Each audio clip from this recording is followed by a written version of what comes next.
Ladies and gentlemen, welcome back to another episode of El Local Podcast 831. I'm your host, Eddie Gonzalez, and today I have Adriana Mata, right? Yes. You go by Mata? Yes, I do. Okay, all right. Yeah. You're proud of I'm your proud of my last name. proud of your Yeah. last name. Yeah. Awesome. Adriana, you are currently the director, right, of the Second Harvest Food Bank here in Watsonville. I'm the Chief Community Impact Officer of Second Harvest Food Bank, Santa Cruz County. Okay, Yeah. okay. So I might have mixed up a little bit the It's fine. the titles, and you've also worked at PVPSA in the past. Yes, I was at Pajaro Valley Prevention and Student Assistance PVPSA for approximately 22 years. 22 years. Yes, 22 years. Wow. Loving the work, loving working with families, youth. I actually started as a paraprofessional, which means that, I was very young. I was 22 years old, and I started working there, just kind of getting the feel of the work around social services. My first school was Starlight Elementary, Oh wow. and I worked in a program called Primary Intervention Program. Okay. So working with youth, and at that time it was working with youth from ages from kindergarten actually to third grade. Oh. So it was what they call non-directive play, which basically we don't ask questions. We just follow the lead of the child. Nice, Yeah. nice. And we'll get into that. That sounds like a lot of great work that you've done, that you started off early. And I kind of want to get to know who you are as a person, that kind of led you to your work today. And so, born and raised in Watsonville? No. Or let's get into that. Yeah.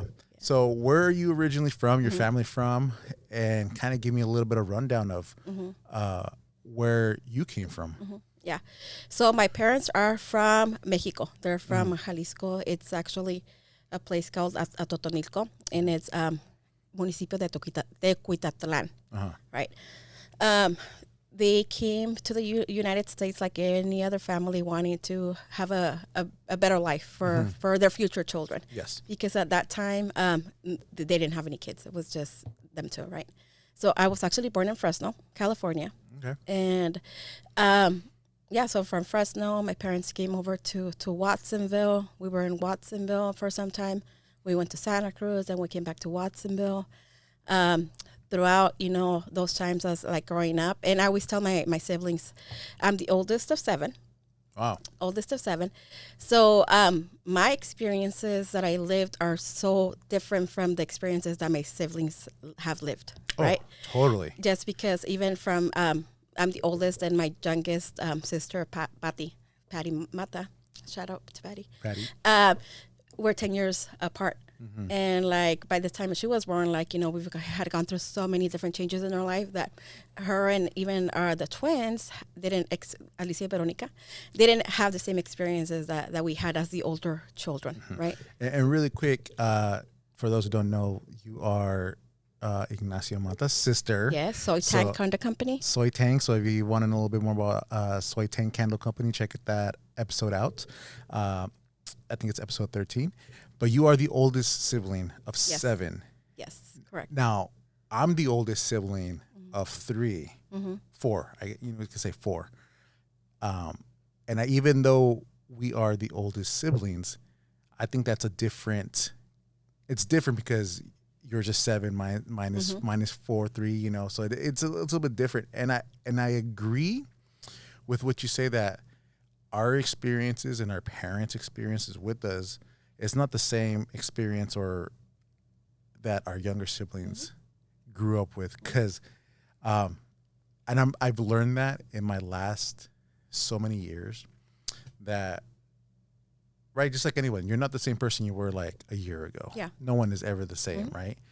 And so kind of talk about that a little bit when you say that each one of your siblings did not grow up the same. Yeah. Even though, like, you guys are at one point we're all together in one household, you guys didn't grow up the same. No, we didn't.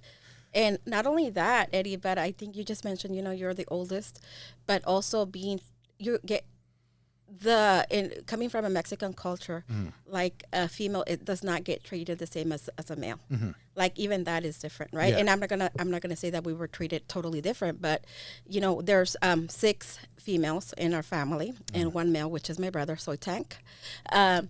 And he is still the baby of the family, and he's the second oldest, right? And even though he doesn't say it, yeah, there's a lot of favoritism there, yeah, because he's the only male of the family, and like I said, growing up, it's totally different. Even social economic status, growing up we lived in overcrowded homes, not only because there was a lot of us, but because my parents were always givers, right? And we had family that was coming from Mexico, and they always wanted to be able to support their family members, right? So there was a lot of us at times living in one household, right? Yeah. Con los tíos, con los abuelitos, with primos, primas, everybody, right? I totally understand what that is like. Yeah. So there was a lot of things. We were very poor growing up.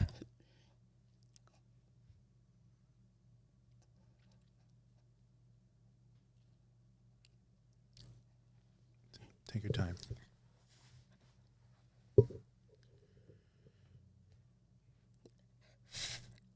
And sometimes, when you think about the work that you do, It kind of... It's about the experiences that you have lived. Yeah. A lot of the times, and as we get into what your job titles and what you've done, I think it's important to know that a lot of the times we get into certain work because of our experiences in life. Yeah. Right. And I think we had that conversation a while back when we first kind of met. It was kind of one of those moments where like we got introduced to each other and we just started talking, and then this topic came up and everything. And I want to get to that topic eventually. But yeah, continue with. Yeah. So, and you know what the thing is that there was a lot of things growing up, the lack of resources, right? But not only that, like my parents didn't know how to speak the language, right? So me being the oldest, there was a lot of times that I had also to be like many kids that we work with, like an interpreter, right? A translator, because I was looking at documents. I was interpreting conversations, doctor's office, schools. And when you grow up with a family, that has, there's obstacles along the way. And I'm going to say specifically education, right? Like sometimes parents, like Mexican, parents think that if they go to the school, the teacher is going to be the one that knows everything. And many times when we're talking about education, that's not the case. Yeah. The parents start losing their power. And that's something that I'm fortunate enough to have my parents, that even though there was a lot of challenges that we had throughout our growing up, they always believed in us, right? Yeah. And there's a lot of love. My dad is the kindest, both my parents, but my dad is the kindest, most humble human being you're ever going to meet. If you've ever met him, I'm not sure. I've met him a few times, but not too much interaction. It was kind of like passing, or he was very quiet. But I have met him, and it's funny that you say that because I work in education, and I saw that growing up, as well as even when you work in the education field, where you say where that educational barrier with a lot of families get taken advantage of, and because of that, they, officials or people use that to not give the proper resources to children or families, or well they're not gonna know, right? Yeah. I've seen it in my field, and I've also as well experienced some of that. I agree with you. And I have to say that many times our education system failed a lot of us in our family, including myself. And I know that things have gotten a lot better within our local school district, right? Yeah. But growing up, back when, we growing up from Watson High, graduated in 1998, ask me how many times I ever met with my academic counselor. None. None. Wow. my sister, who is about like 8 years, one of the twins, when they went to meet with their guidance counselor, they were like, well, why are you even submitting an application? You're not going to go to college. Wow. Right. So you faced a lot of discrimination. Yes. A lot of discrimination, a lot of like, and it makes you feel doubtful about what you can accomplish in your life, because like I said, it's 7 of us, and I don't think any of us got that support that they needed throughout their, through school, just like learning about, the different options and so forth. Now, let me ask you, and why do you think that was? Was it because coming from Watsonville, right? Watsonville High being a prominent Latino, Mexican American, Mexican community, and during that time, was it because of that? You think that your family, that you got? No, I think honestly that, like regardless of where you go, sometimes there's favoritism, or there's certain like certain groups of people that people gravitate towards. And I'm going to say that could possibly be the case, because like, Watsonville is, predominantly Hispanic, Latino, right? But there's also like a lot of people that, further their education, right from high school, right? Yeah. I just don't know what, I know that there's always been like, funding challenges throughout the school districts and so forth. Yeah. So I honestly, like, it was a long time ago and I don't know what was happening back then. Yeah. Right. But I know that there's a lot more opportunities now, a lot more engagement, a lot more outreach to parents, and also programs that can offer that support to Latino families, like, like Gear Up, like, the Cabrillo program. I forgot the program. CAP, I believe it is. And, there's a lot of more opportunities now. Maybe there was back then, but we just didn't know about them. Right. So I want to ask, there's there's too many things. There's too many things, and there's so many questions I want to ask and talk about. One, kind of going back with the family and touching back on like every sibling didn't grow up the same. Yeah. So being the first child, being female,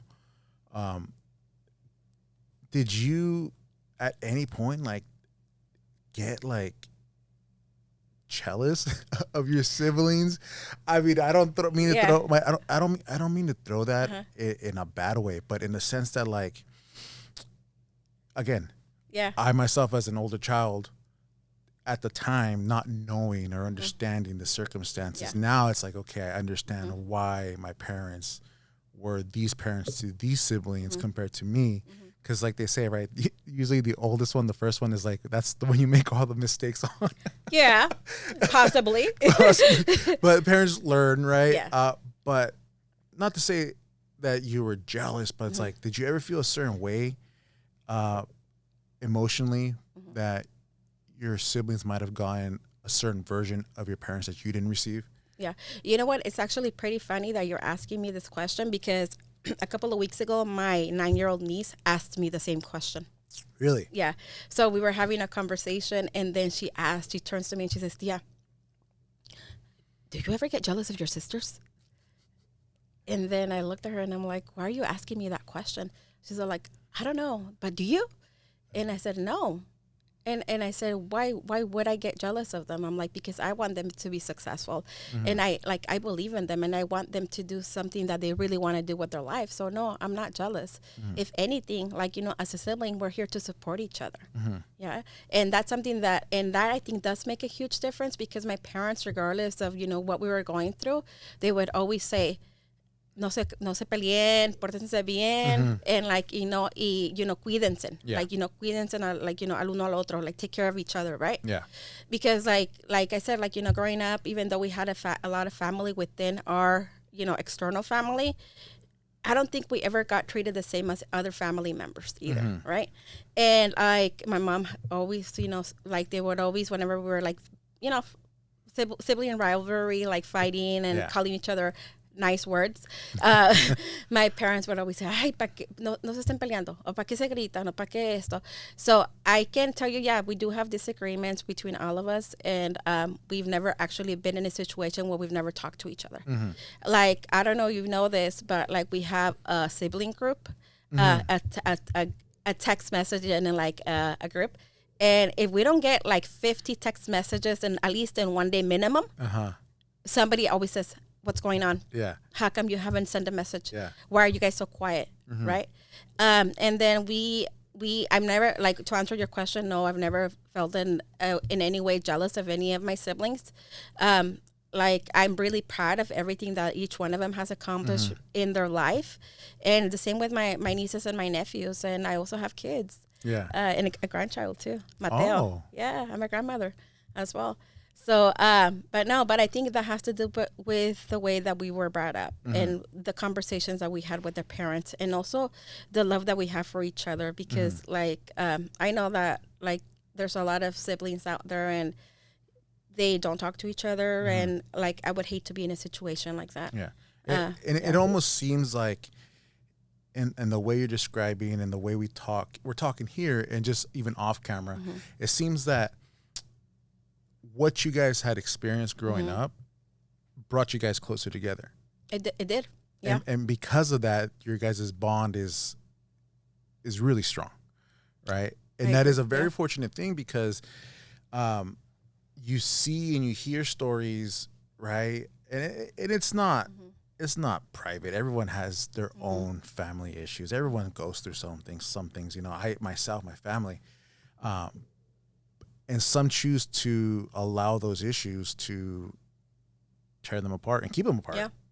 And there's those that use those circumstances in life to draw them closer together. Yeah. So it seems like your guys' experience growing up is what has driven you guys to stay close together and continue to hold on tight to each other and uplift each other, right? No, yeah, I think that's, I think that you hit it right in the head. I think that's what it is. Like I said, like, we've never been in a situation where we've stopped talking to each other, maybe for like a day. Yeah. But that's specifically my brother, maybe.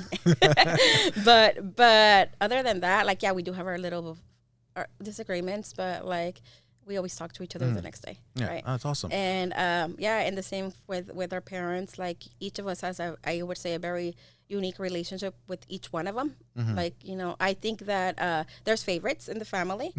I think I would tell them I'm the favorite, but I know I'm not. Yeah. But you know what? I think that we're all a favorite in a special kind of way.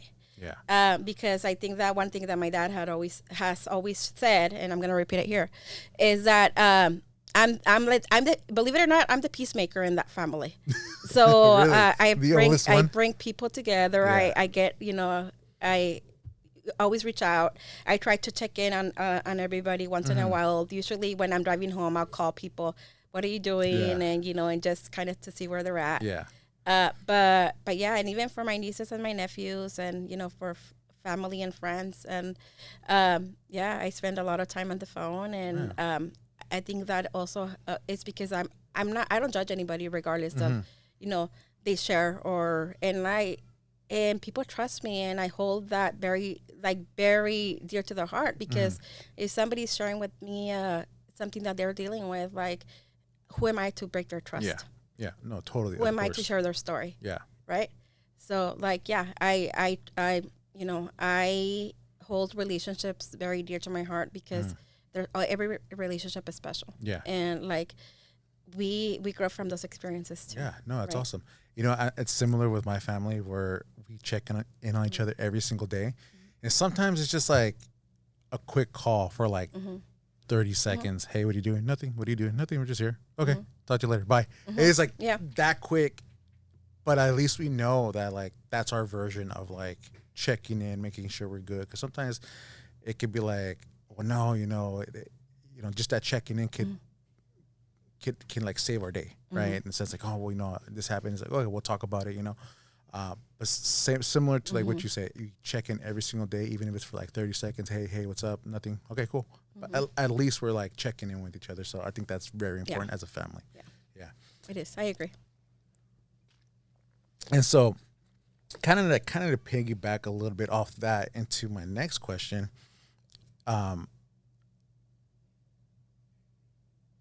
like you said, you didn't have those resources that were available in your education. And as you got older, there was more resources available, or they became available for whatever reason. And so do you ever just, same thing, you look back, it's like I would have had a different route in life or different decisions if I had those resources that either my younger siblings are getting, or even these other families that might have similar circumstances, it's like. Yeah. So, so I'm going to go back a little bit. So I was a teen parent. So by the time I graduated from high school, I had my son, Christian, who is 28. He's going to be 28 years old, I think. Or 28. Age doesn't matter. So, and then, when you, like, your parents always want you to continue your education, right? So I went to Hill Business College right after high school, which I kind of liked, kind of didn't like. There was things I liked, and, I did a medical administration program. I've never worked in the medical field. I did the program. I paid a lot of money. Wow. For that program. But you know what? I did learn a lot. I did learn a lot, especially technology. Okay. I'm going to say I'm really good with technology. Okay. So I did learn a lot. I did other programs, I did other classes and so forth, but it wasn't until 2024, which I actually finished my degree. Awesome. And I don't think my siblings know this, but I'm actually starting a master's program in 2 weeks. Oh, wow. So fresh off the press. Yeah. So they're not going to know until this comes out. They'll know when they hear this. So I finished my Bachelor's of Science in Psychology. Wow. The thing is that there's so many different things in life that there's so many options, there's so many things, there's so many things that I like. Also, so it was really hard for me to kind of choose one specific thing. So, but you know what? One thing that I was thinking about the other day is that, like, you learn every day. Educate. There's always going to be now as an adult. Yeah. There's going to be more like opportunities that I can take advantage of, right? And maybe right now I go and do this, but maybe later on, like I have some free time and do something else, right? Yeah. Yeah. And I saw an article the other day of like a 89-year-old person that got their degree. Yeah. And then another one of a person that was like 100 and something, right? So there's always time. Yeah, there's always time. Yeah. And so as a teen parent, how was that really hard at the beginning? So I have 3 children. I have my oldest, Christian, 28, and then my daughter, Eileen. Shout out to them. And she's 24. And she's, on my phone, it says the best daughter ever. I only have one daughter. She is the best daughter. And then the Hector Cair, he's 11, right? Okay. So a huge age difference, right? Yeah. It was hard being a teen parent because you don't know what to do, and also because, like I said, growing up, there's also lack of resources, right? Yeah. So and at that time, I still didn't even know how to fit everything in, and it was difficult, but it was something that we accomplished. Yeah. And with my husband, because we're believe it or not, we're still together. Shout out to Hector Preciado. Yeah. So, but it was a challenge, and how my oldest grew up to how my youngest grew up, también totally different, right? Totally different. Igualmente with for your financial resources are different. Then when my son and my daughter were growing up to them with Cair, right? I don't think I would have been able to afford paying the sports fees that I currently pay for my son, my youngest, and my oldest. But one thing that I made sure was that they were involved in pro-social development activities, like PAL. Okay. So they're PAL babies. Nice. Shout out PAL. and this shout out to PAL. And also the city of Watsonville, back then they used to host a lot of programs up at Ramsey Park. Yeah. So during the summer I would sign them up for those programs, Yeah. and they were able to go to field trips and That's great. like a lot of other activities and so forth. No, that's amazing. And so difficult, but you manage, right? Managed, yeah. And you went to Heald College, as a young mother, trying to figure it out. Young mother with one car. With my husband was working, I was going to school, and I was working at JCPenney's. And then so he would pick up my son, sometimes walking, because we only had one car.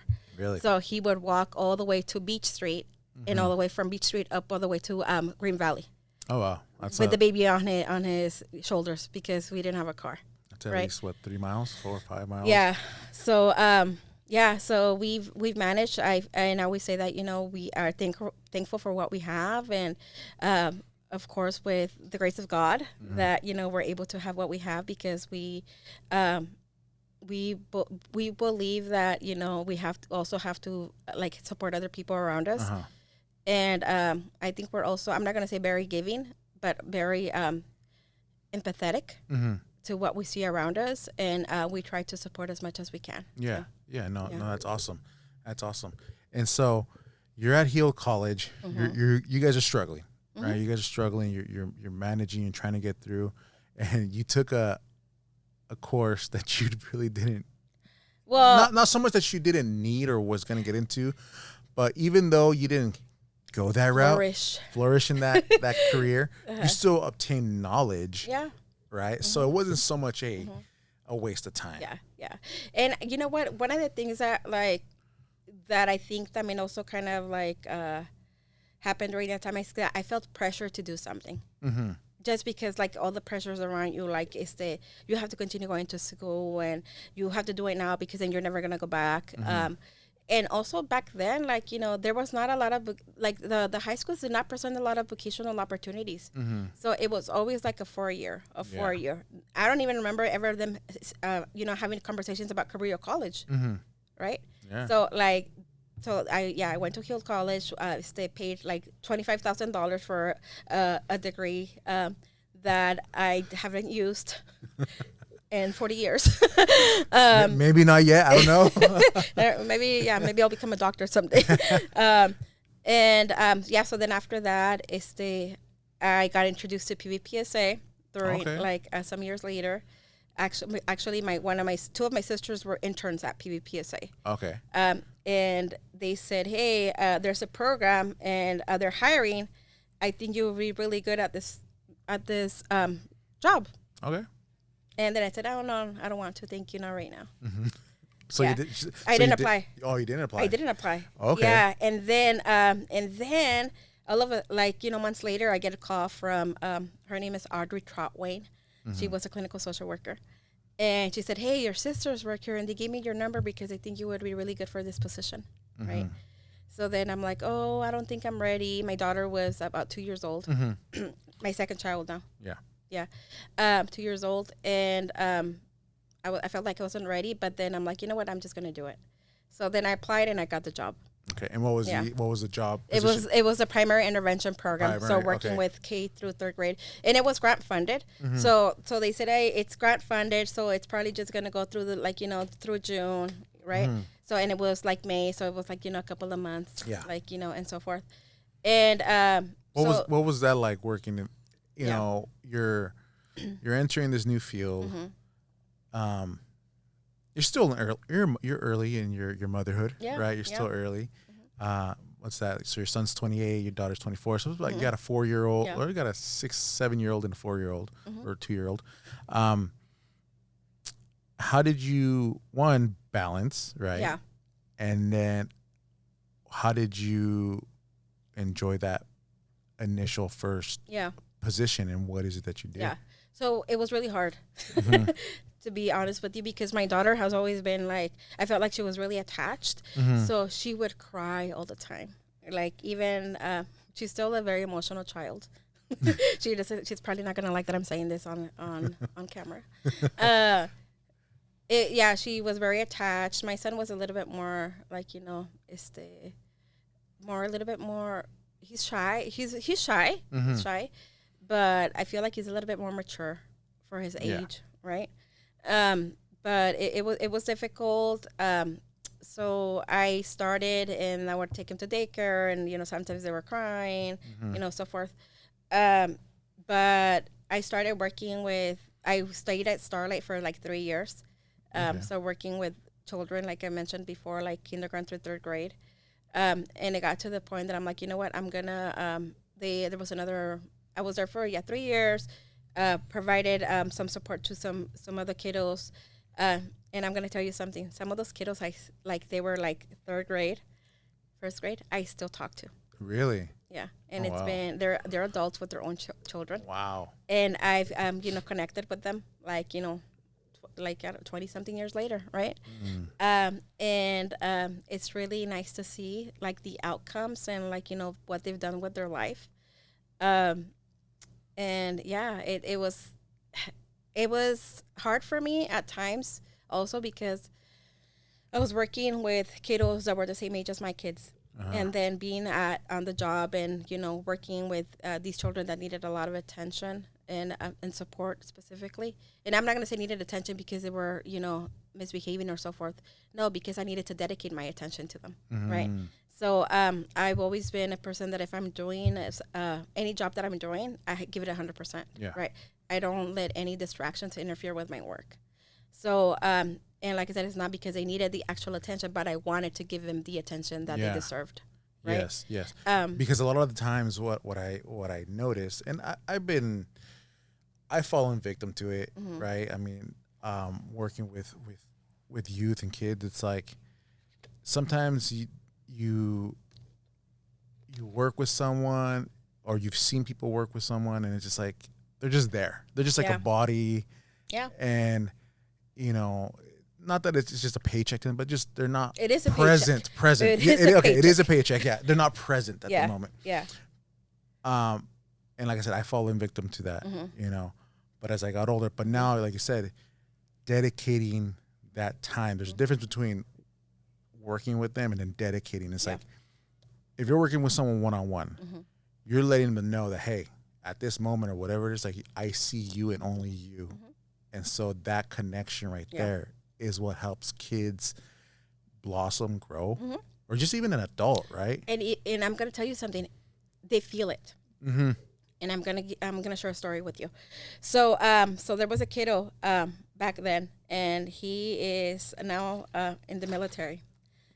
So there was a kiddo, and every time, and my sessions were 12 weeks long, right? 12 weeks, and then we completed, and then I would get a new kiddo to work with, right?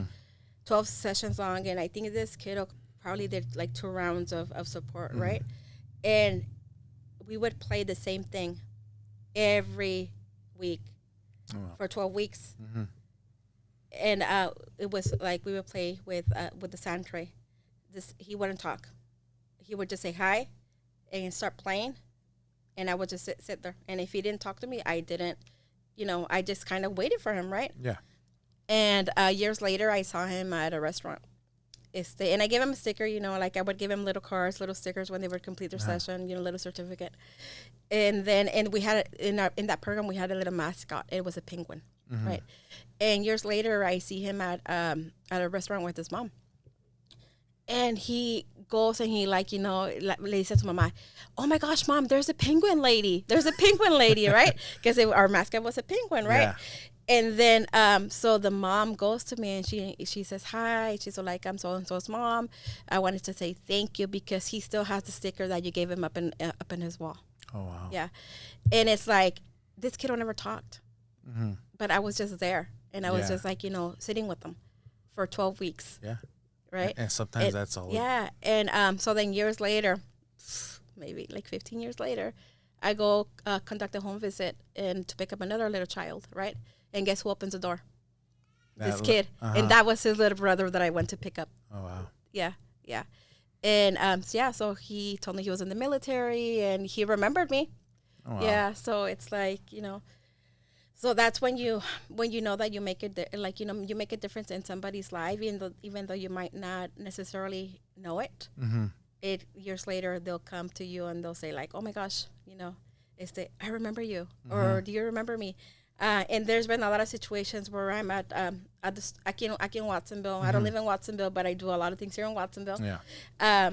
And they'll come up and they're like, hey, do you remember me? And then when they smile, then I'm like, oh my gosh, I do, right? I remember you. And it's, or my kids, we don't share the same last name. So sometimes they'll have people that I've, known from my past work through their social media. And they'll post a picture of me randomly. Mm-hmm. They don't always, try to show me off or anything. But they'll post a picture randomly and then they'll get a bunch of messages. Oh my God, is she your mom? Like, oh my gosh, like I love her. Oh my gosh, this, oh my gosh, that, right? And it's nice to hear from them, even if it's through somebody else, and that they still remember, the times where we experienced together, right? I think that's something that I like the most, hearing from people that I've encountered throughout like the years, and to see how well they're doing. Yeah, no, that's great. I mean, that speaks volumes because, like I said, like some interactions is just like just being there in the moment, and sometimes it's just having someone that really sees you in the moment is carries weight, because I still remember a lot of the people, also myself, that they didn't give me a lot or whatever, but just being there in those times that I needed in my life, I remember to this day. Yeah. And that is something special, and something that I truly, for anyone that works in that field or just interaction with people in general, just remember that see someone for the moment and show them that kindness, right? Yeah. Yeah. Oh yeah. And you know what? It brings up a really good point. If you ask me who of my teachers I remember growing up, I'm going to say none. Their names? None. Only one, and he wasn't even my teacher. He was a teacher at a school, and shout out to Mr. Trino Castro. He was a teacher at one of the schools, actually, at Mission Hill Junior High. I went to Mission Hill Junior High as a middle schooler, and he was a teacher to my friends, but because he would do the English learners program.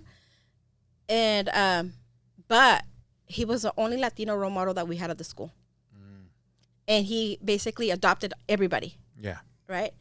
And when we moved to Watsonville, like I still remember that he drove the bus with us from Santa Cruz to Watsonville so we wouldn't get lost. Oh wow. Me and my brother. Right. Wow. And I still talk to him. I text him once in a while. Say hi, how are you? And he does a lot of work in our community. Yes. He's an artist también. And if it weren't for him, a lot of the Latino kids in Santa Cruz growing up would not be where they're at today. They would have fallen through the cracks. A lot of them would have fallen through the cracks. A lot more than some did, but a lot more would have. Yeah. Wow, so. That's important. Just the importance of a role model, or just someone going out of the way to just show kindness and show that they care. Carries weight.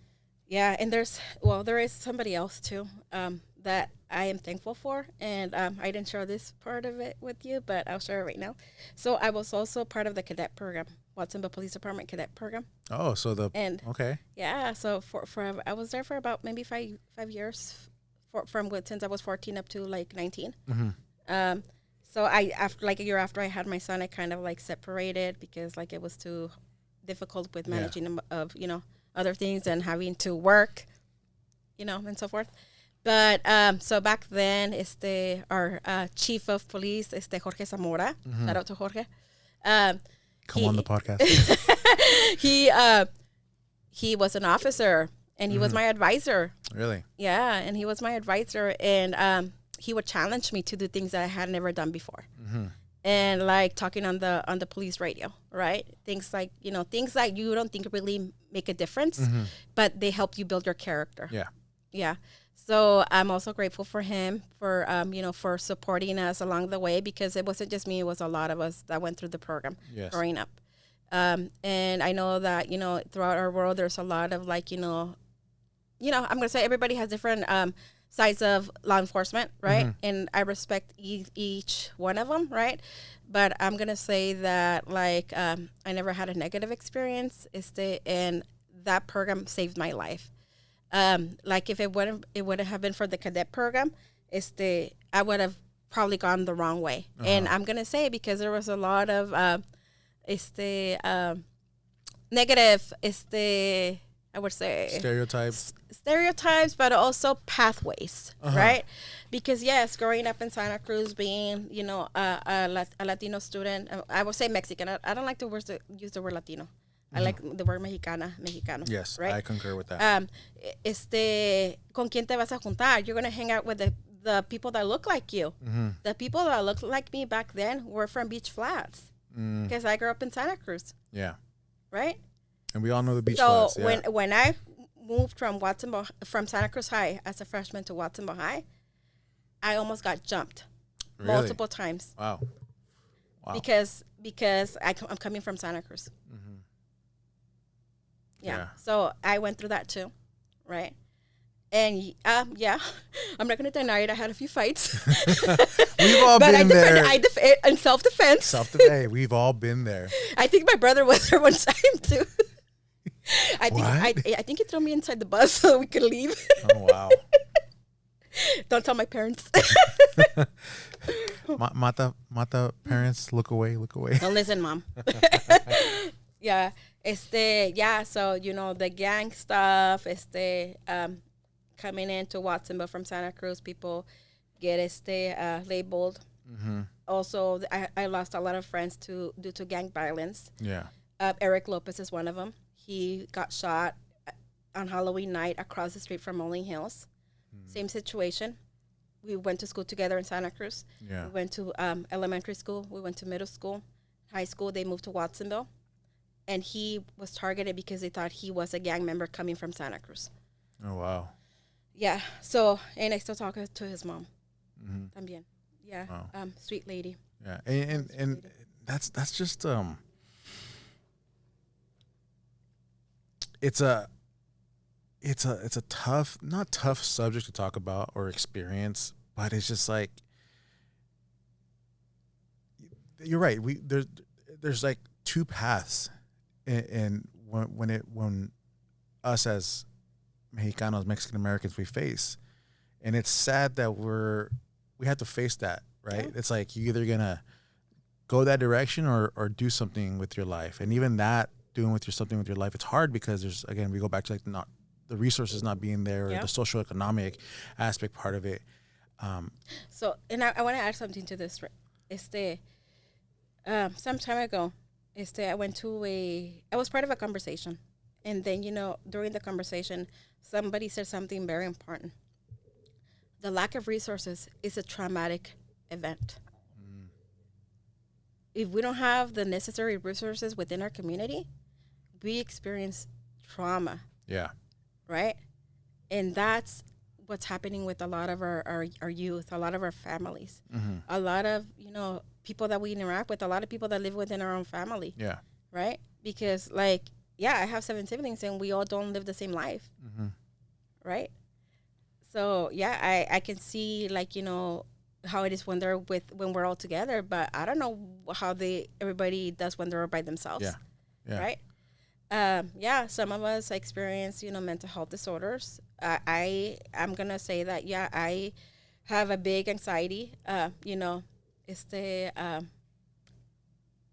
It's actually, I'm gonna say I suffer from anxiety, from panic. I have panic attacks, panic disorder. I've done a lot better throughout the years, but when it's very severe, I have to go to the hospital because I feel like I'm gonna have a heart attack. Yeah, and it's very hard to I would say deal with when you don't know how to deal with when you don't know your body. I would say. Yeah. You have to learn to know your body, right? Yeah. That is 100% true. Yeah. And some of my siblings deal with the same situations that I deal with. And I want to kind of touch on that a little bit too, and add to it. And again, it might be a hot take. Don't make me cry. No, I'm not. Not having resources is traumatic. Yeah. But also, what I've noticed, and maybe I see glimpses of it, or maybe I'm just speaking out of my ass. I don't know. But also, there are people out there that hold resources away from people that need resources. And even within the Mexican community, within our own, when I say raza. Well, say it as it is. Hay personas que son envidiosas. Yes. And instead of sharing, like if a resource comes to me and I know that I'm unable to provide that resource, I don't hog that support. I push it out. Like, who is the best person to take care of this? Yes. Like, right? Like I know that I'm not the best person. Why take that resource? Because I notice, and we're going to get into like, the work field and more into like what you do and everything. But I noticed that there's a lot of people out there that, again, it might be speaking out of my ass. I don't know. It's conversations that I have with people in the community. It's things that I've seen or how things are presented and conducted, is that people want to hold these resources for themselves because they want to be the savior, right? And that in itself, it harms people that need those resources, that look for them. And we also discriminate. Yeah. 100%. We do. Tell me I'm lying. Someone tell me I'm lying. As a raza, as a Mexican community, we also discriminate against our own. Yeah. I agree. So I see a lot of that. Yeah. Yeah. So that it's a hot take. I might get some slack for it. I don't know, but again, it's my experiences, what I've seen, conversations with people and in businesses and nonprofits and everything. But kind of going back into more into your work. So from PVPSA, you're there after that first initial position that you held, because you moved up. Yeah. So, okay. So, yes. So I was at PVPSA for over 20 years.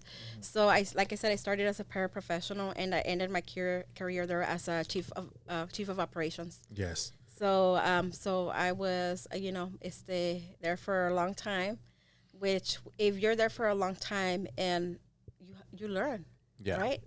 You learn new things. You do a lot of different work. I was there I held the role as a case manager, which is my favorite position ever to work in social services. It's the parent educator, drug and alcohol counselor. I worked for many years in collaboration with Watsonville Police Department, Santa Cruz County Probation Department, Juvenile Probation Department.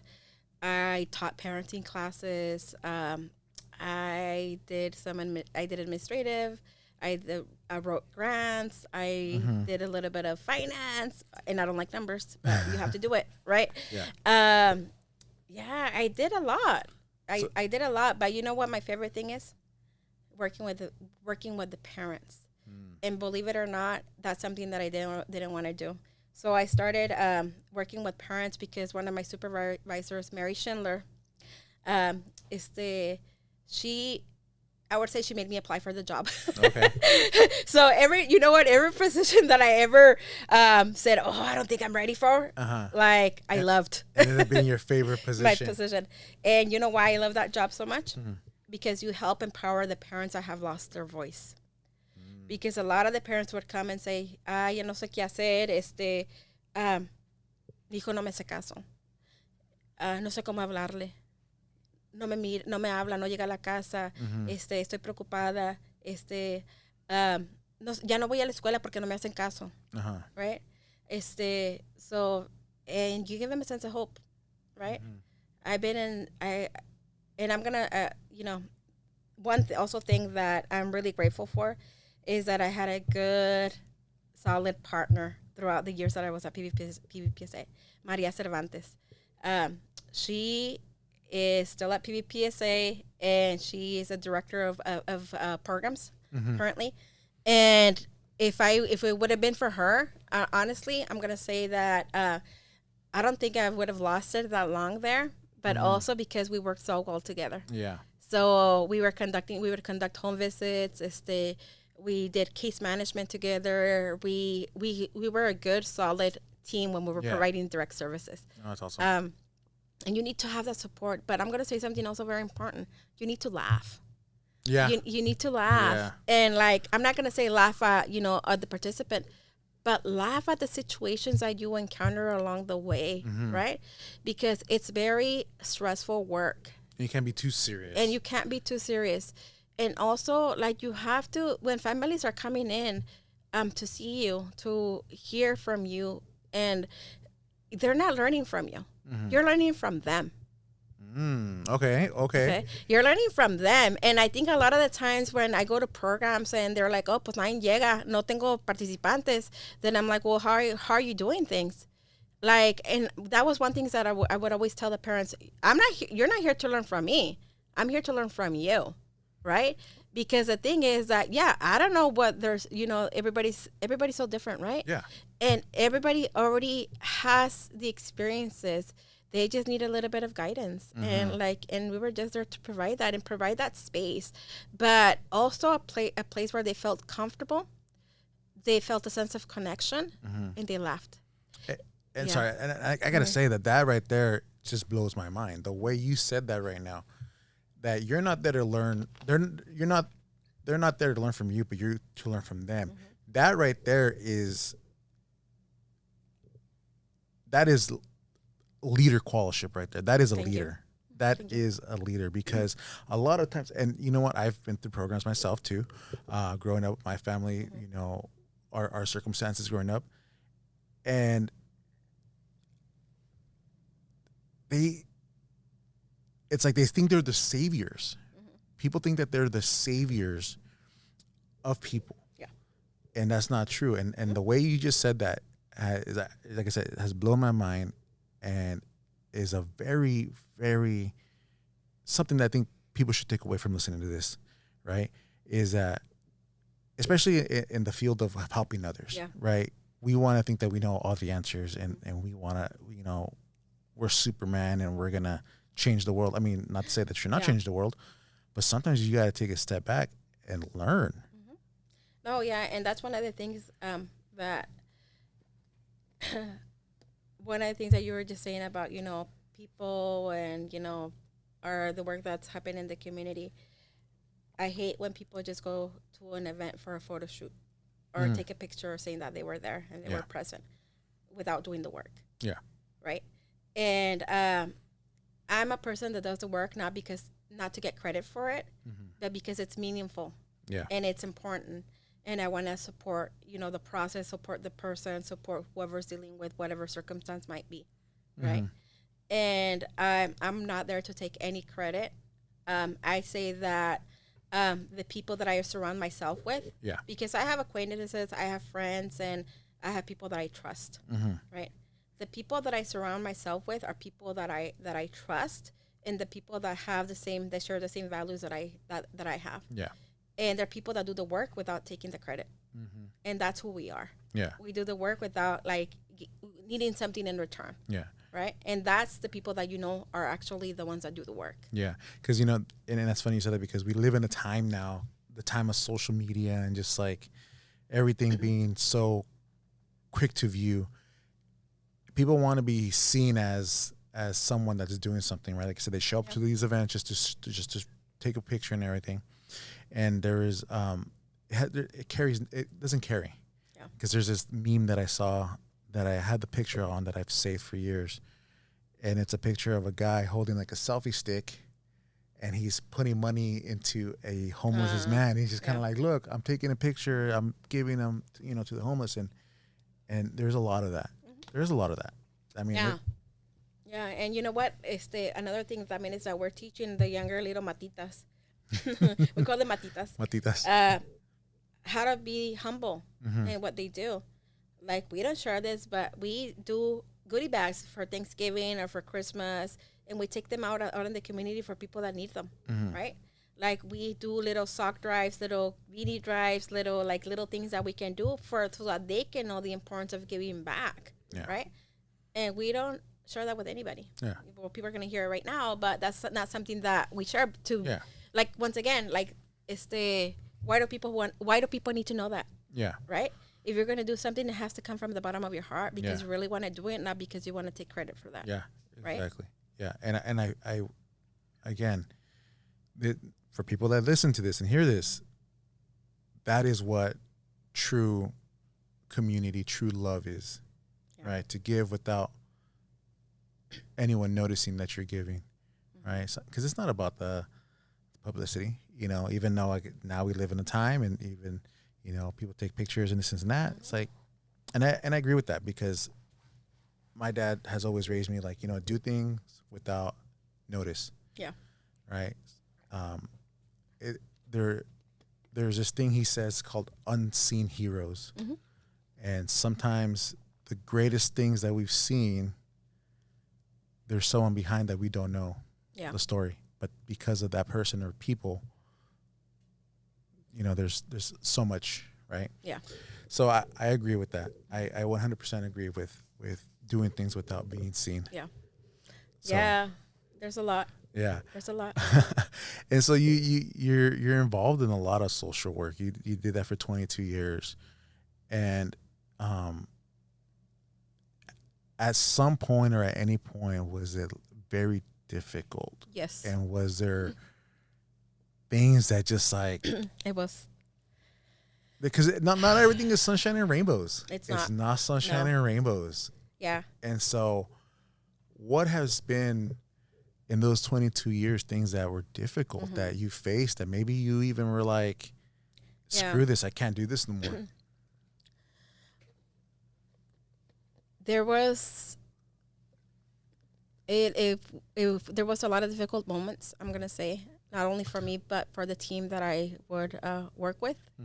Throughout the times we've experienced everything from going to a home where people have lost their kids, from talking to parents that have lost their children, from talking to children that have lost their parents, from talking to children that are living on their own because they don't have no providers, right? There was times that I would get in the shower and I would just cry. Yeah.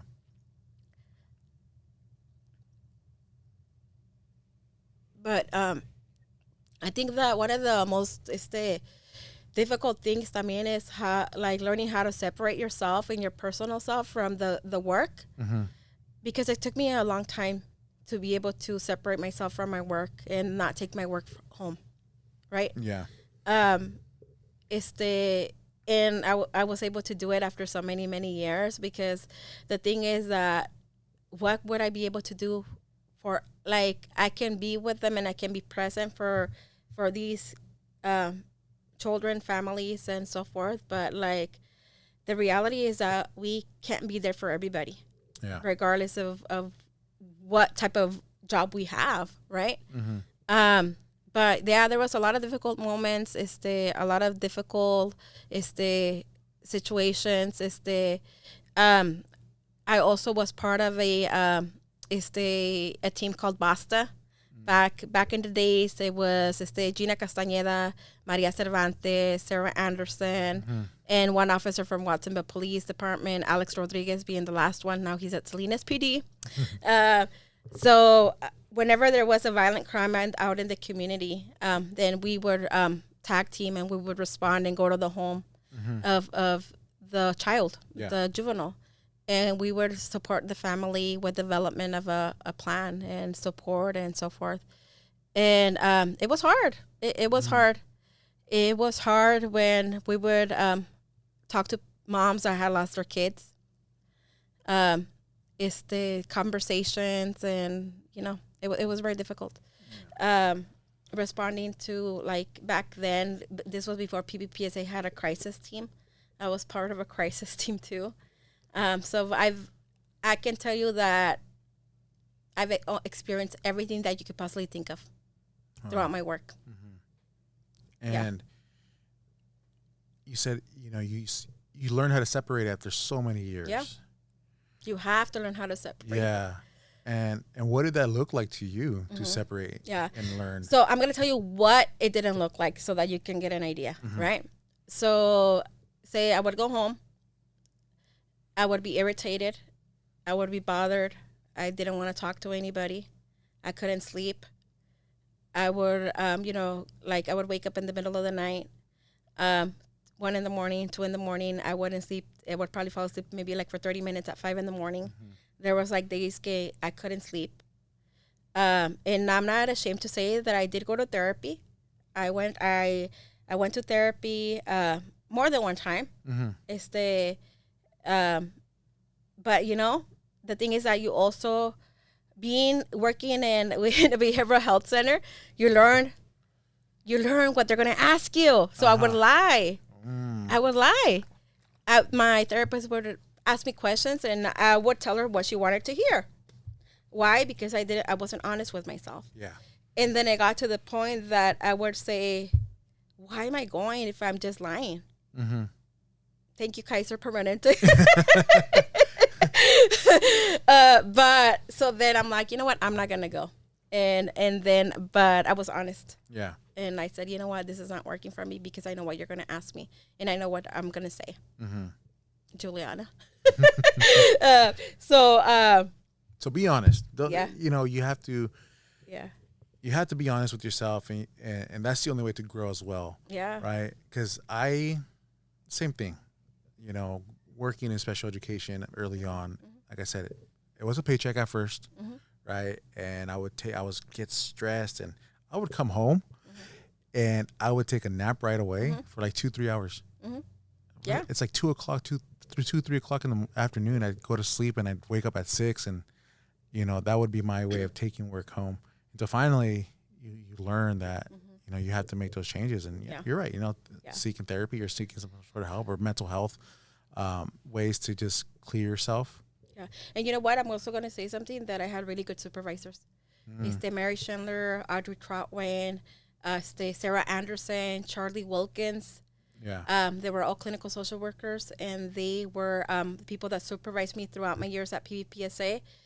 And not only were they my supervisors, but I consider them my friends too now. And they taught me a lot. And so I think that helped me a lot also to be able to learn how to separate myself and get the support, because the work that we were doing back then was very heavy. The gang issues that we currently face right now are not the same that we were dealing with like 20 years ago. Oh, yeah. Oh, right? Yes, and it's totally. Like everything is different. And like it was different. And the other thing is that I had the respect of the kids. I mean, the youth that I worked with. I worked at Rolling Hills for 6 years, I believe. I was stationed at different schools. Yeah. Okay. So Rolling Hills, my favorite school in middle school. Sorry, everybody else. Go Bobcats. Yeah. And I had really good relationships with administrators in the school district. I still do. And I think that if you need to be able to have a really good relationship with the people that you work with, because you can't take things personal in the type of work that we do, right? You have to work around it if you're, having issues with somebody within your group of colleagues, right? Yeah. Because you're not there for you; you're there for the kids. So learning that is important. How difficult is it to have those kind of issues? Because again, we work with different people, not just in our own cohort, but just in the community and just in different organizations in different areas. How difficult is it when we're not on the same page? Because again, it becomes very, I know what's best, right? People, like I said, people want to be the saviors, and that necessarily isn't always what the people that you're serving need. Yeah. There's politics. Let's face it. It's politics. So I think one of the things that I can say is that as adults, we have to learn how to talk to each other, and we have to name the issue. And that's hard. It is hard. People don't want to address the elephant in the room sometimes, because a lot of the times it's either them or something that's too close to them that they don't want to talk about. Yeah. No, you have to name the issue. And the thing is that, specifically if you're working with families, right? You have to be able to learn how to receive that information, right? And I think that's one of the challenges that, you know, people have, that, you know, if they're in a situation where there's like, you know, some issues going on within staff members, and if they're not willingly open, you know, even open to having a dialogue, then that creates some challenges, right? Yeah. But I'm gonna say that, you know, growing, like, you know, I've never taken things personal. Like, I always treat everybody with respect, regardless of my personal beliefs, because I'm able to separate my personal beliefs from my work, and that is really important to be able to do that, because otherwise you're always gonna have challenges, right? Yeah. But naming the issue is important, and you know, because we're adults, Yeah. right? And like, I know that like, you know, you're mentioning, you know, like, you know, working with youth and not being always present. Yeah, of course. Like, you know, when we started this type of work, we were probably like, I was young. I was like 23, 24 years old, right? How I worked back then is not the way that I work now. Yeah. Right. But you learn from those experiences, right? And I think that taking from those experiences and applying them to your life now and in your work now, is what's important. Yeah. Right. So, yeah, conversations are difficult. Having difficult conversations can be difficult, but if you don't have them, you're always going to be in the same place. You're not going to move. Yeah. Yeah. And that's what that's what I noticed again in my field and working for the youth or organizations, or it's very difficult. Yeah. It's very difficult because sometimes we feel, and again, so I'm going to put it this way. If your relationship with your colleague is preventing you to support a child or provide a service to a child, you're doing a disservice to that child. Yeah. And if I'm in a situation like that, I separate myself from it, right? And sometimes I have to be the better person, because there's been situations where like with, you know, other providers and so forth, and we're working with one child, and they want to take over, and I said, okay, that's okay, like, that's fine. There's a lot of people to work with, right? So I wouldn't want that to affect the progress of the youth or the family or support that they might need. Yeah. One of the things that I would always tell the families is, like, if you feel that you're not getting the support that you need, find somebody else. Yeah. I'm okay with that. I don't take it personal, because I really want you to be successful. Yeah. Right. And like, as adults and as providers, we have to learn how to do that. Right. And if I was working with a family or a child and I didn't see any progress, I would schedule a consult with one of the clinicians. And if I felt like there was still no change, then I would remove myself, because it could be that maybe I was not the appropriate person to work with that family. Yeah. And you have to learn how to do that. If you're working specifically to be able to support the family, you need to know when you're not the right fit. Right? Yeah. So, and a lot of people don't know how to do that. They keep on working with the child even though there's no change and no progress. It's the pride. And that's a disservice to the family. And that's unethical. Yeah. Yeah. Yeah. So what did, I mean, you kind of just said it right there. You have to learn. What advice do you give those people? Like, if it's hard for them to like see that. So as when you're working with families, one of the things is that you have to help them use their voice. Right. And so that is one of the things. You don't want to enable them, right? You want to guide them. You want to support them. And when you do it the right way, you'll see them, like, you know, grow. Yeah. Right. So yeah, I think one of the things is just, you know, developing that trust and developing that, like, you know, professional relationship with them, and also having very, like, set boundaries. Yeah. Boundaries are super important when you're working with families that need that support. Right. So, and I think that, you know, I've never had a situation where I felt like, actually one one situation where I got fired by the youth, but then he apologized years later, so I'm okay with it. And I didn't take it personal, but like, I was actually, you know, kind of laughing with the mom about it, but I was happy he did it. Like, it was actually, he used his voice. Oh, that's good. That's good that sometimes through that, you know, at least, like I said, he found his voice. Yeah. And just with like difficulties and right, it's a roller coaster. What has been a highlight, and what has been, I guess, something that you look back and it's just like, this is why I do or did what I did in this field? So I'm going to say that many people ask me why I left PBPSA after so many years, right? Mm-hmm. And I did it for a couple of different reasons, but one of the most important reasons that I want to highlight is because I knew we were going to be coming through challenging times within everything that's going on with our political environment, right? And I put myself, I reflect back to growing up, and and I think about myself growing up and the challenges that we had in regards to access to resources, including food, right? Mm-hmm. And I'm like thinking to myself, man, if my parents were living, if we were growing up right now, it would be so difficult for my parents, more difficult than it was back then, right? Because everything is so expensive. Y aparte, when we were dealing with COVID, we were dealing with the floods. We lived in Pájaro. Mm-hmm. What were my parents going to do with 7 kids in the floods? Oh, well, back then there was a flood too, but our house didn't get impacted, right? Mm-hmm. And we lived allí también, arriba. But, and I think that a lot, and I was just talking to one of my friends, that I'm encouraging him to apply for a position in the county, which I think they can obtain, is that as Mexicanos, first generation, we're afraid to move forward in our career because we feel too comfortable where we're at. Yeah. And also because we feel that we're not going to be able to obtain positions that allow us to do more for our community members, right?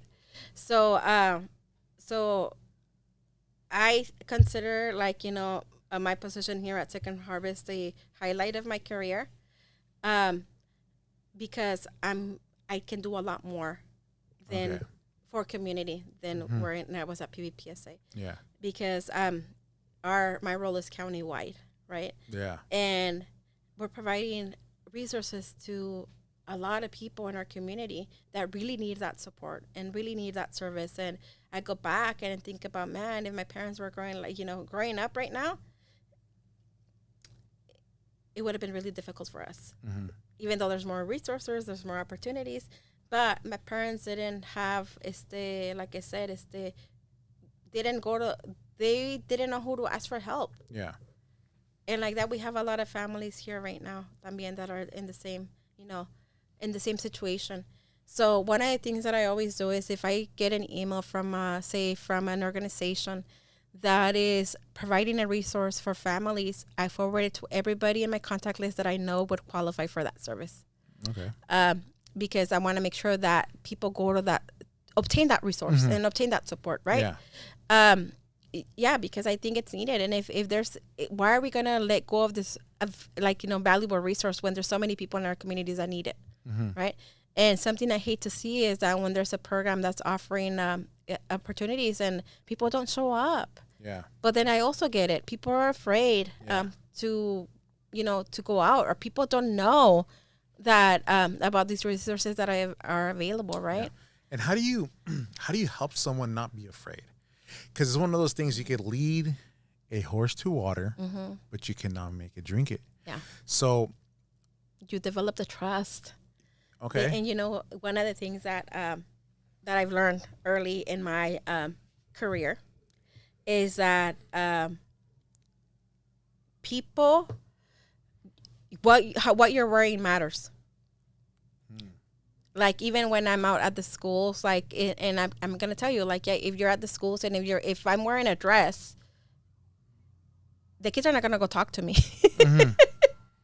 But if I'm wearing jeans and tennis shoes and a t-shirt and a sweater, everybody's gonna be there. They're gonna feel comfortable. So you have to be able, and it doesn't matter if you don't speak Spanish, because I know there's a lot of people that say, I don't feel like I can build a connection because I don't speak Spanish. Your presence matters. Yeah. being attentive matters, just being approachable. Like I'm at the food distributions out and I love going to the food distributions and, being out there and being active and being there, meeting all these new people, right? And I acknowledge them. Yeah. Le digo, hola, ¿cómo están? Buenos días. O le hago, ¿qué van a hacer con lo que van a recibir hoy? ¿Qué receta tienen? Having those conversations. And I've already built a lot of like little groups of people that like see me and they're like, oh, hi, Adriana, right?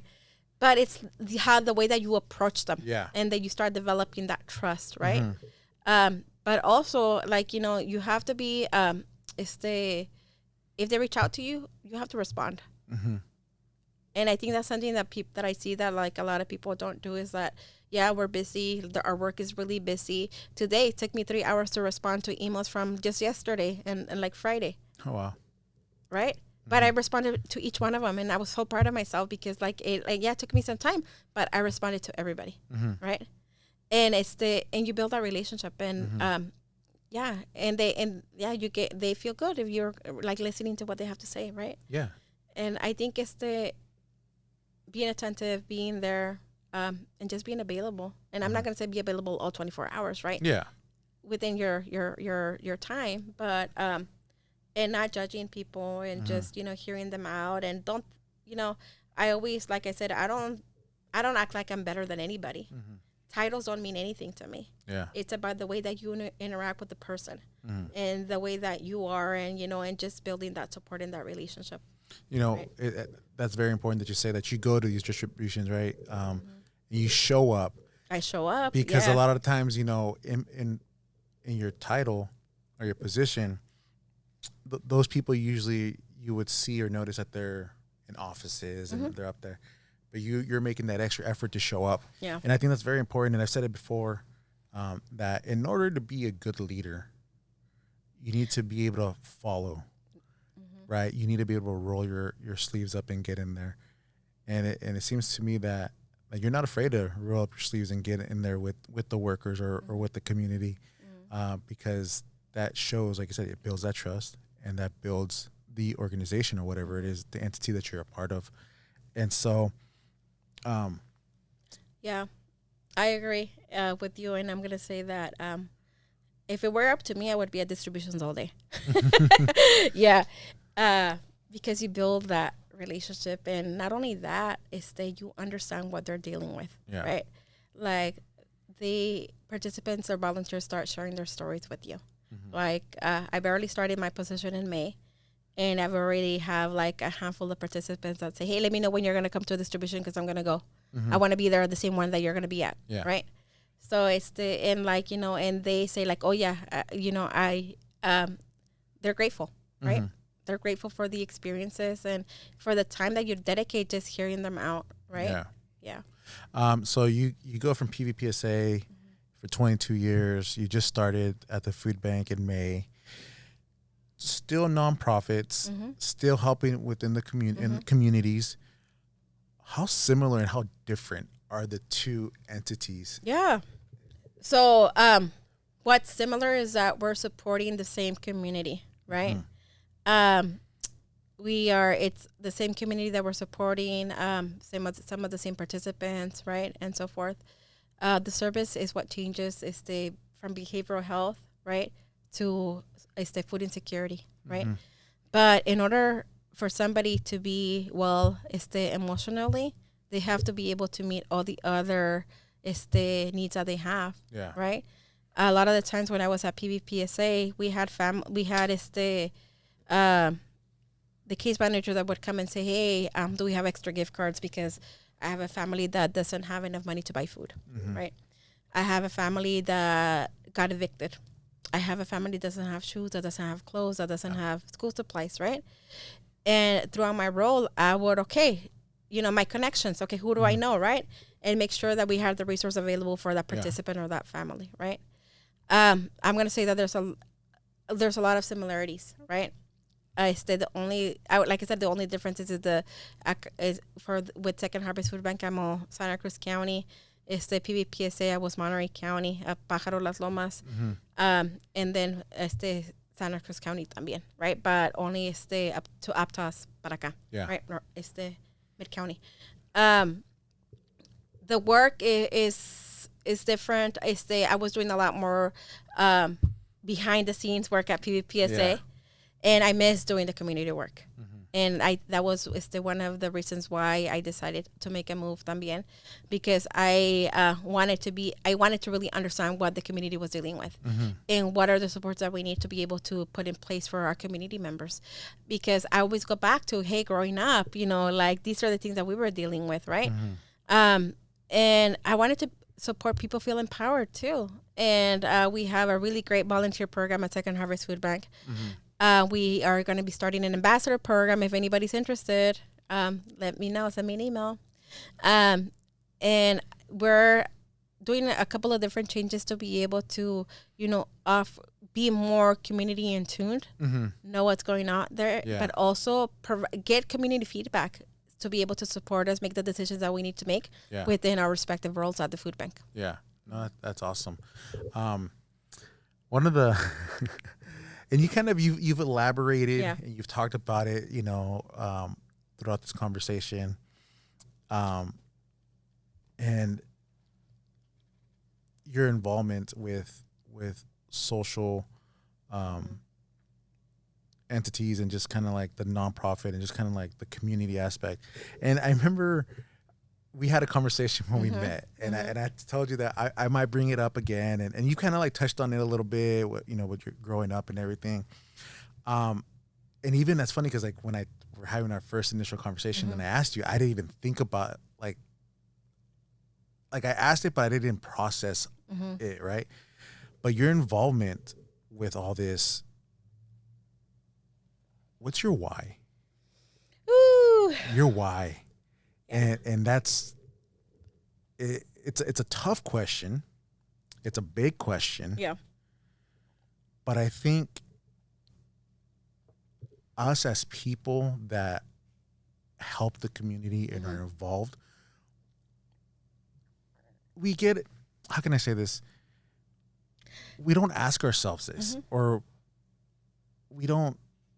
Not that we know, but we don't talk about it. We don't talk about our why it is that we do what we do. I'm going to say that besides being the peacemaker, I'm also the most caring person in my family. And my why has to be with my parents. And like it goes back to the experiences, that we lived. And my why is like, if my parents struggled, 7 kids, being in a place that they couldn't call home because their home is in Mexico, right?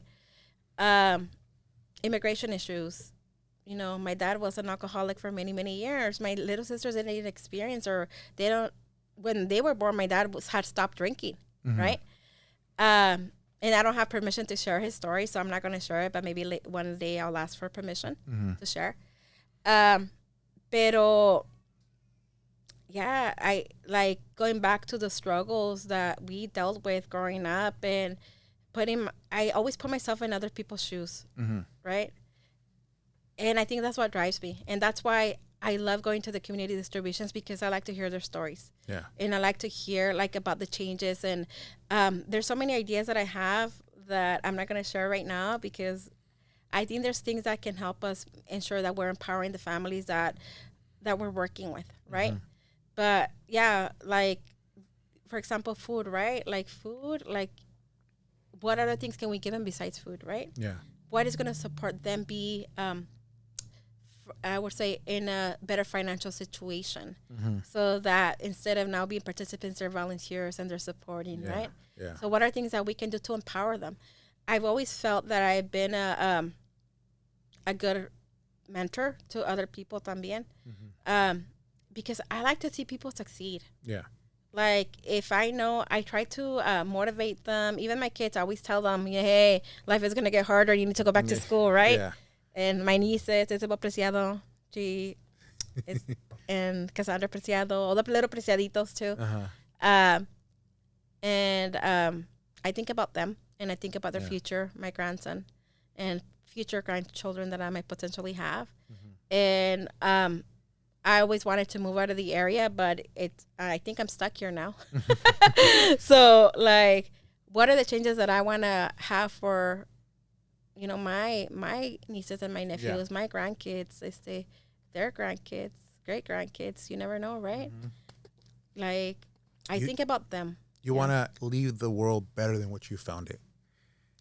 Maybe not the world. Maybe just Santa Cruz County. Santa Cruz County. You want to leave it better than what you found it. Yeah. Yeah. And the thing is that, I'm going to say something. My siblings, my cousins, Emily, Andrade, which I love like a sister. She is a sister to me. She is my Emily. sister. Shout out Emily. Employee of the month for Soy Tank Condo Company. I don't know how that happened. But we're so talented. Not just because I want to show off, but my siblings are so talented. Mm-hmm. All of them. They have a lot of potential, and I want them to believe in themselves. Yeah. Right? And like my brother, starting this, business, and I think he's already shared that why he started, mm-hmm. right? Because it was a hobby due to what he was dealing with, and mm-hmm. it turned into this beautiful thing, right? Yeah. And my sister Patty, who was always the one that would complain because she said she had no talent. Now her starting her own little business, Chita's Bookmarks. Shout out Chita's Bookmarks, which is taking off. People are, Yeah. And then my sister, one of them is a balloon artist. You guys don't know that, but which one? I don't know if I can share that. Okay. But it's the twins. My sister Consuelo, who is a soccer coach for over 15 years, supporting her and her husband have been supporting Pajaro Valley Youth Soccer Club for over 15 years coaching. Mm-hmm. They've coached over 100 kids throughout their volunteer work, because it's volunteer. They don't get paid for that, right? And my sister Juliana, she's the only one that lives away. She lives in Lindsay. And the kids are Yasir and Yatsiri, my nephew. It's the only one I haven't met. Yeah, she doesn't live here. Maybe one day. They're all talented. They all have a special talent, and they're like little by little they're starting to show it to other people, and I love to see that, right? Yeah. Yeah. So there's a lot. Yeah. I also want to give a shout out to my coaches at Pajaro Valley United Soccer Club PV 13B. Coach Ruben Magaña, Alfredo Tito Gonzalez, and Jesus Castillo, who, when I'm talking about people that I trust, mm-hmm. that's another group that I trust, and that's part of my circle right there, right? Because all of us are very much alike, and I got introduced to that club 3 years ago when my son started playing competitive soccer. Yeah, and I became the team manager for that team without not knowing any soccer. Yeah, I don't know how that happened, but I've learned. You gotta pick it up. Yeah. So there's a lot of people that I'm grateful for. And like I said, like these experiences that have shaped me who I am today. Mm-hmm. I'm grateful for all the people that I've encountered throughout, my personal and my professional career, because I'm who I am because of everybody that I've learned from. Yeah. Right. And I have a really solid group of friends, Lola Maldonado, Marco Estrada, that I meet for coffee Thursdays at the Craft once a month. And those are the people that I trust, and those are my friends, and we're unique in our own little way, and we're the same. We have the same work ethic. We share the same values. And it could be that we don't talk to each other in days, but then we'll send a message, and then it's like you're really like you, and like you just it's like you just talked to them yesterday, right? It's like you didn't miss a beat. Yeah. So and aside from your positions, mm-hmm. That you've worked at, you're also part of some nonprofit boards, right? If I'm not mistaken. So you want to talk a little bit about those programs you're a board member on? Yeah. So right now, I'm currently a board member for County Park Friends, and I became introduced to that from one of the coaches, David Guerrero, mm-hmm. That invited me to be part of that board. And so currently that I actually started in January for that specific board, and I love it. It's oh my gosh, it's a very small organization. If you guys have any money that you guys want to donate, County Park Friends, it's a very small organization, but you know what? It has like the people that are part of that organization, it's like they have the heart. And they've done a lot of work in the community, Santa Cruz County. Our only county park here in Watsonville is Pino Lake Park.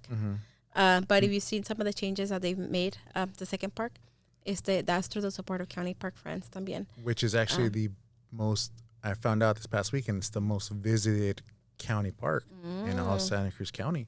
Yeah. So. Yeah. Yeah. So Mariah Roberts is the executive director there, and she does a wonderful job. And she does it with love, and I think that's what makes a difference. Yeah. Right. You gotta have love. Yeah. And and then Arte del Corazón. Arte del Corazón. Yeah. So so like one of the things that I shared with you before is that like when I see opportunities where like I can get other people involved, I try to like pass out those opportunities because like I said, I'm not gonna be able to fulfill all those needs, right? And I look for organizations of people where I can trust, and people that I know do the work. And when I say do the work, I mean it's a meaningful to them. Yeah. Right.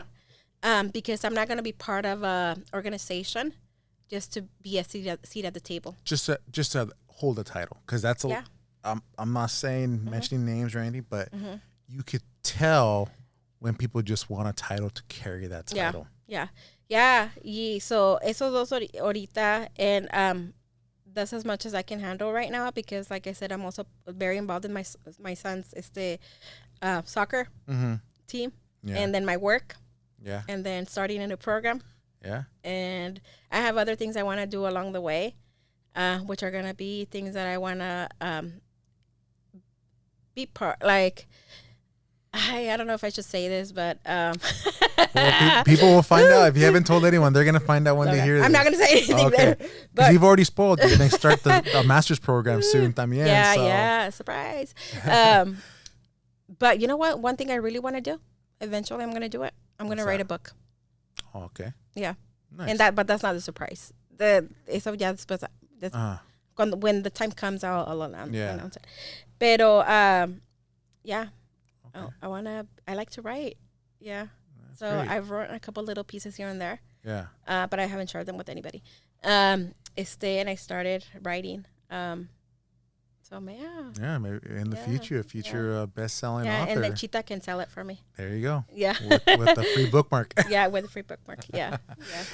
So it seems like, you've worked hard your entire life, and you've put in work, and you've faced difficulties, and you've obviously grown because you've learned, right? And you're involved with so much with the community, and you're giving back, and you're a student of life. You don't seem fulfilled or not fulfilled. You're not satisfied because you still want to keep on learning, right? It seems like you're just on a journey of learning and absorbing and giving back. And I mean, let's face it. Like I said, it's an obstacle course. It's roller coaster ups and downs. Yeah. How does Adriana just relax? Oh my goodness! How do you just take time for yourself? Because, you know what I do? I laugh. Yeah. You know what? I've done a lot better than I used to be. I used to be really bad about like doing my me time. But I bought a bike on Sunday. No way. Okay. Yeah, I bought a little cruiser. So I'm more intentional about actually doing things for me, just because I want to do them, not because I have to do them. Yeah. And you know what? There's a lot of things. There's a lot of time that I know I can allocate for me time. Right? Yeah. The thing is like when I get home, así como dices, like sometimes you do things that don't really matter, like are like not important, but you do them just because you're lazy. Oh no, not lazy. I would say like just you want to relax, right? Yeah. But I like you're my Instagram friend, right? Yeah. Wait, which one? My my regular one. Is it? I don't. You're okay. So you're probably two of them. I don't know. Because I came across one time, yeah. and bro, like, hey, he's like, what Yeah. it says, like for personal use or something. Okay, one is exclusive, right? Exclusive one, Yeah. yeah. So I think it's the other one. Yeah. Well, anyways, you'll see that I post a lot of dumb stuff. But it's funny. So it's funny stuff. So you're a memer. I am. And it, like, I send them to my mom, and then my mom replies, y dice, ay, ¿qué estás haciendo? Ponte a trabajar, right? I am. I love it. And I love it because, you know what? Like, so if you're not on my Instagram, that's because those are just the people that I trust. Mm-hmm. Word. Right? My Facebook stuff is different than my Instagram stuff. Yeah. Okay. My Facebook stuff is more for people, like, you know, like things that happen in the community that I post, right? I don't send invites to my Instagram. If they send me one, then like I'll accept it, right? Depending on who it is. Yeah. If I haven't accepted it, that's because I don't consider you a friend. It's the exclusive club. You have to be exclusively invited. Yeah. But yeah, I love looking at the little, you know, the memes and everything. And sending them to my friends and like, hey, they're funny, right? Yeah. So I like doing that. And that I would consider that a waste of time, yes. But then it's a funny waste of time. Yeah. Right? Yeah. It's like I'm mindlessly scrolling, but hey, it's funny. You're laughing along the way. And sometimes we just need a good mood to get us through the day. Yeah. And I listen to good music. Mm-hmm. You know, like when I say good music, it's like, okay, I'm very professional, right? But on my me time, I can also be very unprofessional. But that's my me time. Oh, I mean, you have to have that. Yeah. You have to. And I post, like, on my Instagram stuff, it's like postings that are like, bad words, yes, of course. But I'm Mexican. So, right? Hey, you know. Okay, I'm Mexican first. Yeah. So that's. I can only imagine what that family group chat is like. Oh my goodness, I don't even know if they're probably. I don't know how many like alerts already, so I don't know who's calling me. It's like, hey, are you alive? Are you there? Are you there? Hey, she's doing an interview right now. Yeah, I don't know who it is. Yeah, somebody. But yeah. So I like to laugh. Yeah, you have to. You have to laugh. You have to enjoy it, and you have to. I know, and I sometimes I feel bad for my husband, right? He's funny, and he is funny, and I feel really bad for him because like I'm so busy. I don't cook. Sometimes I don't wash clothes. Not because I don't want to. It's just because I don't have. Oh, I do have time. I don't want to. You don't want to. But he doesn't complain anymore. He used to at the beginning, but now, like, he doesn't. Mm-hmm. But también, like, you know, it's been years. It's like, you know, we've been together since we were 15 years old. Oh, wow. High school sweetheart. Yeah. So it's been I would say, ups and downs, right? Because, like, you know, there's always challenges with relationships and so forth. Yeah. But yeah, it's fun. Like, and he says that I'm crazy, and dice, ay, eres estás loca, payasa, entremetida, en todo te metes. But then I'm like, yeah, but it's not bad, right? Yeah. But I think he's used to me already. Yeah. Yeah. Well, since 15, I mean, shoot. Yeah. I know. I feel bad for him. Poor thing.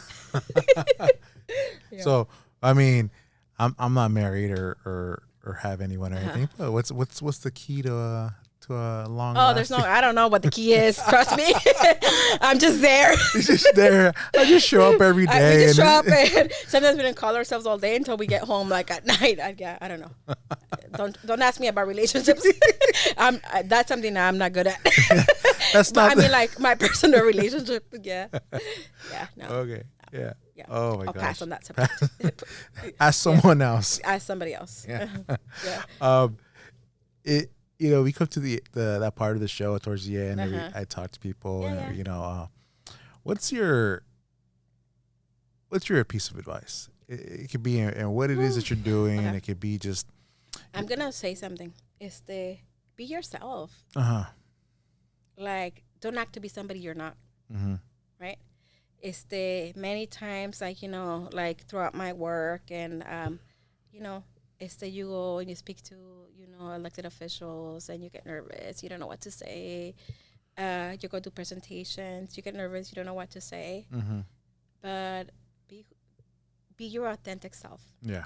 Because people are going to gravitate to that. Mm. Right? Yeah. Yeah. So, and you have to be, in order to be able to be, why lie about who you are, right? And I think that's what happens to a lot of us is that, like, we're one way at home and then in another, we're a totally different person in our professional field. Mm-hmm. Yes. Of course you have to be professional, right? Yeah. Pero, be yourself. Yeah. Be authentic, right? Yeah. And so people know who you really are. Yeah. And you're not a fake person, mm-hmm. right? Yeah. Yeah. I tell people, I mean, I don't know if it's a good thing or a bad thing, but I totally agree with that. Mm-hmm. I tell people, like, you know what, like, I'm an open book. Mm-hmm. I have nothing to hide. I mean, do I have skeletons in the closet? Maybe. I don't know. Here's the key to the closet open. I try to be that person. Yeah. So I totally understand that. And I think that's very important. And, like. Yeah. And you know what? Otra cosa. Respect everybody regardless of what position they hold. Mm-hmm. Like, it doesn't matter who they are. Yeah. Show your respect. Yeah. From the top to the bottom. Top to bottom. Yeah. Así como, and I saw this recently. I think it was on LinkedIn that said, talk to the janitor the same way you're going to talk to your CEO. Mm-hmm. That's what we need to do. Yeah. Yeah. That is actually very, very on point, great advice. Mm-hmm. So, I mean, this is, like I said, from top to bottom, you treat everyone with respect. Yeah. Sure. Yeah. We'll see. Yeah. Well, wow. I mean, what a conversation. I learned a lot. I have a lot more to say, but we'll just keep it there. Yeah, we'll keep it there. Maybe there's a part 2. Might be a part 2 in the future. I don't know, you know, but I really, really appreciate you coming and taking time out of your day to do this. And well, thank you. Also, like, I know that I've shared that, like, I haven't been invited to take part of other shows, but I haven't. Like, it's the first invitation that I accept. And thank you for your patience. I know that, like, we had scheduled and we had to reschedule because I got sick. Mm-hmm. But thank you for the opportunity to be able to share a little bit about our story. Yeah. And we'll see. Yeah, and I hope people enjoy it. And, like I tell consistently to everyone, like, I hope these shows and these episodes inspire someone, or you learn something new from something, and you get to just see the people behind, right, these positions or in the community, right? Because we're all humans. We're all the same. We're the same. We are the same. Yeah. So, Adriana, thank you very much again for joining us, guys. I hope you guys enjoy this. Adriana Mata. If someone wants to get a hold of you, right? A hold of you. Yeah. Where can they reach you? For what? Let's go professionally. People want to get hold of you professionally. Yeah. Okay. They can call the food bank. There you go. Call my email. If somebody needs food, okay. They can email me at adriana.mata@thefoodbank.org. Right now, I know that we have a lot of fear in regards to what's going on in our political environment. Mm-hmm. If you're in the need of food, call me there. Send me an email. Call me. I'm sorry, I don't know my phone number, but you can call the food bank. Call the food bank. And then we can support, right? Even if it's just like a conversation or any ideas or something that they want to share or experiences, right?